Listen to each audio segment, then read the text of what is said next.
And not enough crazy us. What shall I tell them? And from the very beginning we got each other like few others ever did.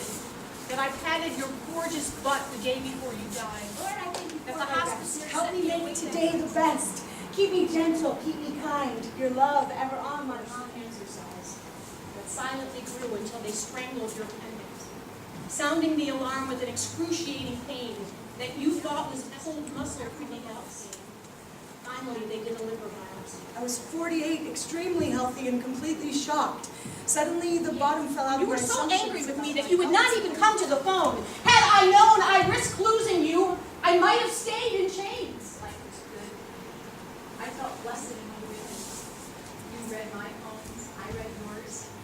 When you were little, I was a singer, and you eschewed singing except for your own personal pleasure or to entertain friends.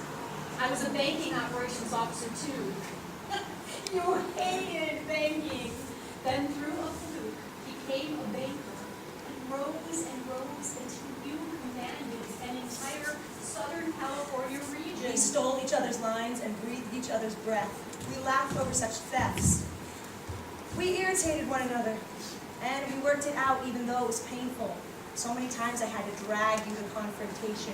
You do almost anything to avoid confrontation, you know? Mom, it's stage 4 colon cancer. On a scale of 1 to 10. So on a scale of 1 to 4. The doctors and nurses called it the tragic case of Mrs. Morphy. I blew bubbles instead of praying this afternoon. The rhythms were similar. The dip of yellow. Those who knew my brother better than I tell stories of a bearded biker. Atop the roof of his pitted blue van, with strings and dowels, he fashioned into a maker of glistening rolls of fat, working arms and body, together in a swinging movement, releasing wobbly globs of such proportion they might have been filled by the pursed lips of God. People gathered to watch his bubbles dance, stringing rods soaked in water.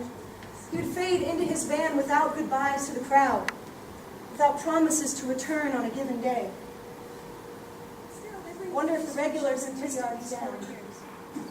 And as they rise in the fall air by singles and doubles, and one amazing bubble inside a bubble will last as long as I hope. Their fragility makes them beautiful. Some land on the grass and outlast the ones that soar.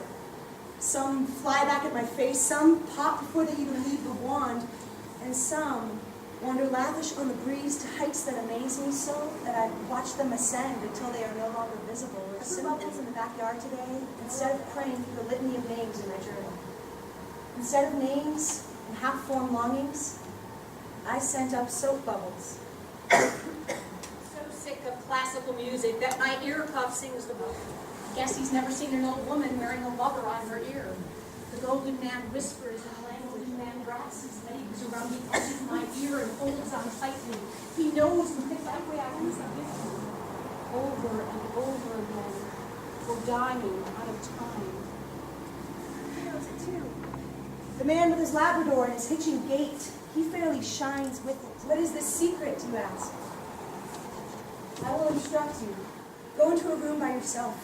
Shut out all the light, close blinds, pull drapes, shutter windows, turn off the lamps. Say to yourself in whispers and in shouts, whatever words terrify you most. I'm dying. I'm alone. Cancer, stroke, Stay with terror, stay, weep, moan, shake, plead! Stay! Now open your eyes. Move across the room. Open a window unto the world.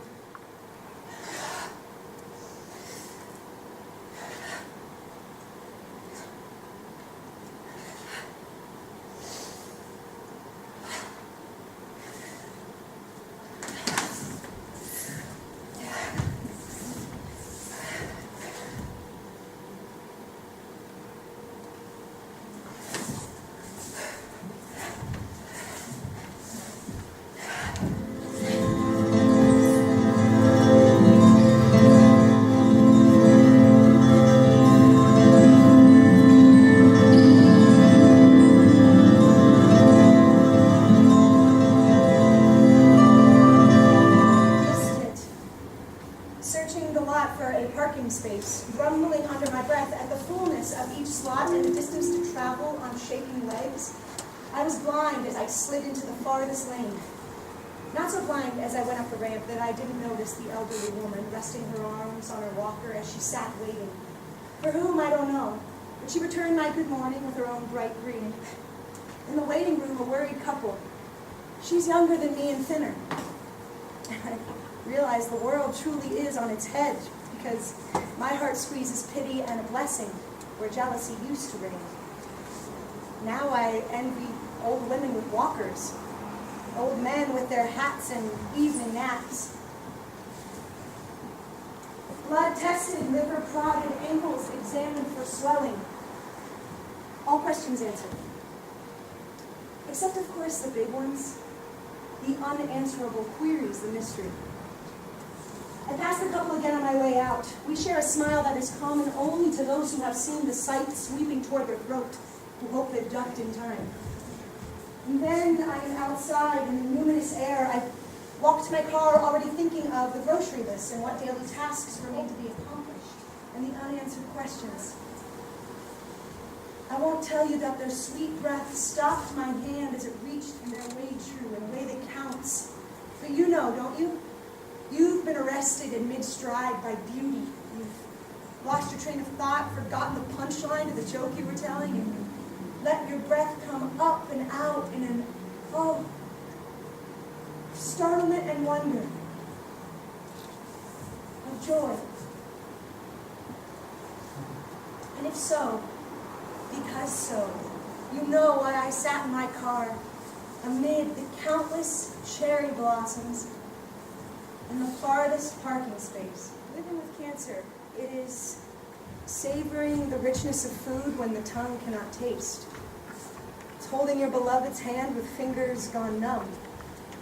It's fighting an enemy that you cannot see with weapons you never dreamed you possess. It is everything that cannot be taken away.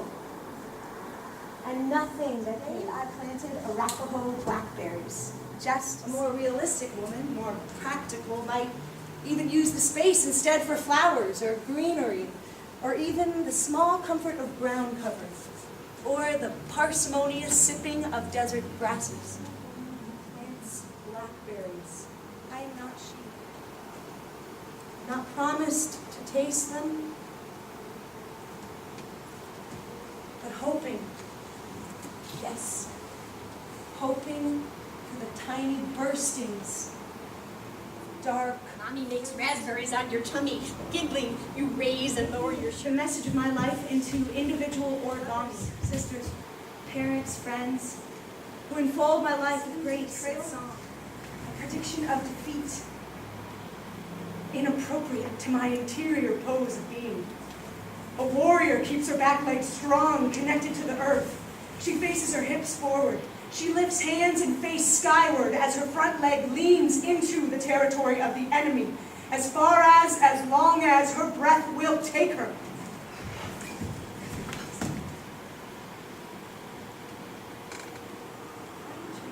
Bursting into branches,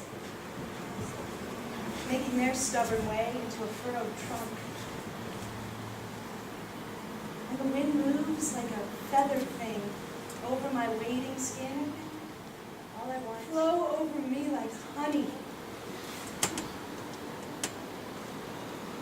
until my bones are on fire. Because death has kissed me, not shyly, no peck on the cheek, no courtly pressing of puckered mouth, veined hand, but I say sometimes, but mostly not. He tells me where my peace comes from not hearing what I say. I'm already dead to him. This fellow traveler who weeds and trims and tells me his woes. He does not see that we live eternity already in the fierce gyre of now. In the singing of the house, they have a saint to some. They bring penitence and tears and lay garlands of flowers at feet they see as stone. They don't expect a response from marbled perfection. It shatters them, the sufferings they ascribe to me, the unfairness of disease and midlife. Perhaps Perhaps I am frozen and mid-stride for some, seated beatifically at bedside for others. They do not see that I move and breathe, eat and fart, laugh at irreverent jokes in a teleview. What do I want each of them to hear? Biggest punch lips make no difference. His breath is sweet, not malodorous. Come. Press your mouth to his, and then turn. This is us too. Deeply, sensually, with joy and with feeling. Dwell there. Breathe in. Breathe out. And then dance with me in the eternal moment.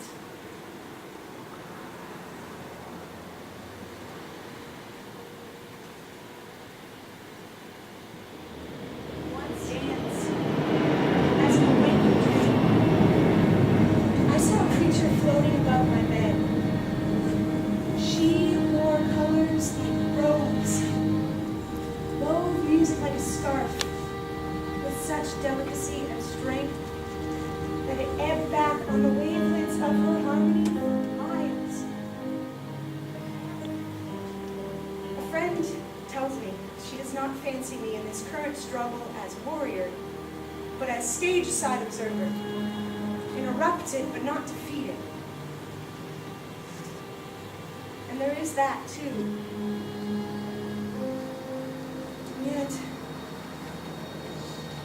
I have strong wings. Wings fashioned whole from varnished steel. I feel the ripple of muscle and sinew as I sink into warrior's pose and breathe my breath. My outer hands may tremble from the chemical drip.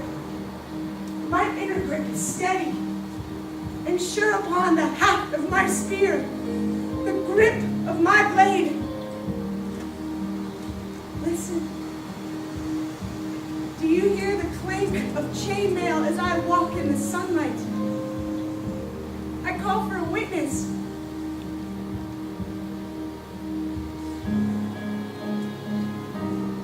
But what matters is that I know, I hear, I see.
She taught us to be valiant, to always be our best. Not right always, and certainly not perfect ever, but what is it you plan to do with your one wild and precious life? I'm trying to learn to live in a world without you, where every fitful night is filled only once.